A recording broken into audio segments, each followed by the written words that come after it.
മകൾക്ക് വേണ്ടി ഭാര്യയുടെ പേര് പറഞ്ഞ് അവസാനം ഇപ്പോൾ വെട്ടിലായിരിക്കുകയാണ് മുഖ്യമന്ത്രി. എക്സാലോജിക് കമ്പനി തുടങ്ങിയത് വീണ വിജയന്റെ അമ്മയുടെ പെൻഷൻ കാശ് കൊണ്ടാണെന്ന വാദം പൊളിച്ച് രേഖകൾ വന്നിരിക്കുകയാണ്. കമ്പനിക്കാര്യ വകുപ്പിലെ രേഖകൾ പരിശോധിച്ചാൽ വീണയുടെ കമ്പനിയിലെ നിക്ഷേപം 1 ലക്ഷം രൂപ മാത്രമാണ്. 10,000 ഓഹരികളിൽ ഒന്നിന് വില 10. വീണ മാത്രമാണ് ഓഹരി ഉടമ. ഇതിനൊപ്പം ദീർഘകാല വായ്പയും കമ്പനിക്കുണ്ട്. 78 ലക്ഷത്തോളമാണ് വായ്പ. ഇത് വീണയിൽ നിന്ന് മാത്രമാണ് കമ്പനി വാങ്ങിയിരിക്കുന്നത്. യഥാർത്ഥത്തിൽ ഈ വായ്പയാണ് വീണയുടെ കമ്പനിയുടെ യഥാർത്ഥ മൂലധനവും. കമ്പനിക്കാര്യ വകുപ്പിലെ രേഖ PC ജോർജിന്റെ മകനും എക്സാലോജിക്കിനെതിരായ പരാതിക്കാരനുമായ ഷോൺ ജോർജ് ആണ് പുറത്തുവിട്ടിരിക്കുന്നത്. തന്റെ ഫേസ്ബുക്കിലൂടെയായിരുന്നു കോട്ടയം ജില്ലാ പഞ്ചായത്ത് അംഗം കൂടിയായ ഷോൺ ജോർജിന്റെ വിശദീകരണം എത്തുന്നത്. മുഖ്യമന്ത്രി നിയമസഭയെ തെറ്റിദ്ധരിപ്പിച്ചു. കേരള നിയമസഭയിൽ തന്റെ മകളുടെ കമ്പനി ഭാര്യ കമല വിജയന്റെ പെൻഷൻ കാശ് കൊണ്ടാണ് തുടങ്ങിയതെന്നും മുഖ്യമന്ത്രി കഴിഞ്ഞ ദിവസം നിയമസഭയിൽ പറഞ്ഞിരുന്നു.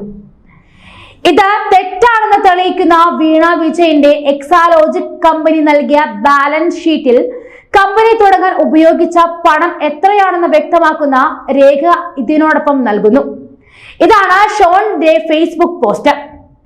ഈ സാഹചര്യത്തിൽ മുഖ്യമന്ത്രിക്കെതിരെ പ്രതിപക്ഷം അവകാശ ലംഘനത്തിന് നിയമസഭയിൽ നോട്ടീസ് നൽകും. ഈ രേഖകൾ മൂലവിലക്കെടുത്താൽ മുഖ്യമന്ത്രി സഭയിൽ പറഞ്ഞത് കള്ളമാണെന്ന് വ്യക്തമാകും.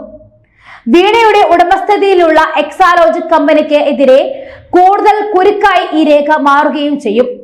കരിമണൽ കമ്പനിയായ CMRL-മായി എക്സാലോജിക് നടത്തിയ ഇടപാടുകളിൽ അന്വേഷിക്കാൻ കേന്ദ്ര കോർപ്പറേറ്റ് കാര്യ മന്ത്രാലയം ഉത്തരവിട്ടതോടെയാണ് 2 വർഷത്തിലേറെയായി പുകഞ്ഞുകൊണ്ടിരിക്കുന്ന വിവാദം കൂടുതൽ കത്താൻ തുടങ്ങിയത്. വിവാദങ്ങൾ ഏറെ ചർച്ച ചെയ്യുമ്പോഴും എക്സാലോജിക് കമ്പനി എന്താണെന്നോ എന്തുകൊണ്ടാണ് വിവാദങ്ങൾ ഉയരുന്നതെന്നോ ഉടമയായ വീണ വിജയൻ ഒരിക്കലും വിശദീകരിച്ചിട്ടില്ല. അതുകൊണ്ട് തന്നെ എക്സാലോജിക് കമ്പനിക്കെതിരെ ഷോൺ നടത്തുന്ന നിയമ പോരാട്ടം ഏറെ നിർണായകം തന്നെ.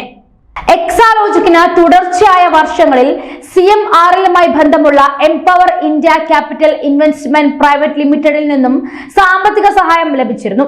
2016 മുതൽ 2019 വരെ 4 വർഷങ്ങളിലായി ആകെ 77.60 ലക്ഷം രൂപയാണ് പെട്ടെന്ന് തിരിച്ചടക്കേണ്ട ഈടില്ലാത്ത വായ്പയായി എംപവർ എക്സാലോജിക്കിന് നൽകിയത്. CMRL-ന്റെ ഉടമ ശശിധരൻ കർത്ത, ഭാര്യ ജയ കർത്ത എന്നിവർ ഡയറക്ടർമാരായ കമ്പനിയാണ് എംപവർ. 2016-ൽ 25 ലക്ഷം രൂപ, 2017-ൽ 37.36 ലക്ഷം, 2018-ൽ 10.36 ലക്ഷം, 2019-ൽ 4.88 ലക്ഷം രൂപയുമാണ് എക്സാലോജിക് വാങ്ങിയെടുത്തത്.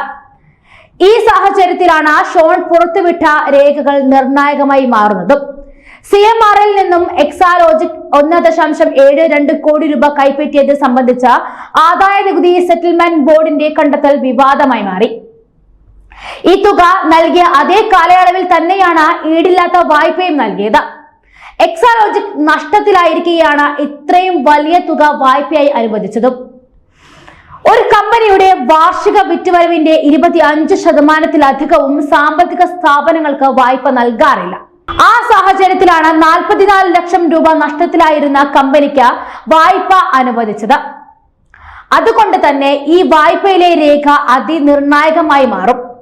തനിക്കും കുടുംബത്തിനും എതിരെ ഉയരുന്ന ആരോപണങ്ങൾ വ്യാജമാണെന്നും മകൾ ബിസിനസ് തുടങ്ങിയത് ഭാര്യയുടെ പെൻഷൻ ഉപയോഗിച്ചാണെന്നും മുഖ്യമന്ത്രി നിയമസഭയിൽ പറഞ്ഞിരുന്നു.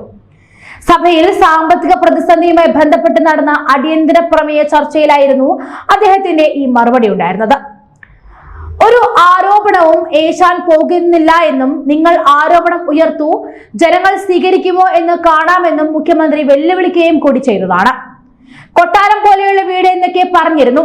ഇപ്പോൾ അതൊന്നും കേൾക്കാനില്ല. മുൻപ് ഭാര്യയെ കുറിച്ചായിരുന്നു ആരോപണങ്ങൾ, ഇപ്പോൾ അത് മകൾക്കെതിരെയായി. ബിരിയാണി ചെമ്പടക്കം മുൻപ് പറഞ്ഞതാണെന്നും നമ്മളെ അത് ഏശിയിട്ടില്ല എന്നും മുഖ്യമന്ത്രി പ്രതികരിച്ചിരുന്നു. ആരോപണങ്ങൾക്കെതിരെ മൗനമായും സഭ്യമായും പ്രതികരിക്കാറുള്ള മുഖ്യമന്ത്രി തങ്ങളൊന്നോർക്കുക, ഒരു കള്ളം പറഞ്ഞാൽ പിടിച്ചു നിൽക്കാൻ 1000 നുണ പറയേണ്ടി വരും. അവസാനം ദേ ഇതുപോലെ നിങ്ങളുടെ നുണകളുടെ ചീട്ടുകൊട്ടാരം പൊളിഞ്ഞു വീഴുകയും ചെയ്യും.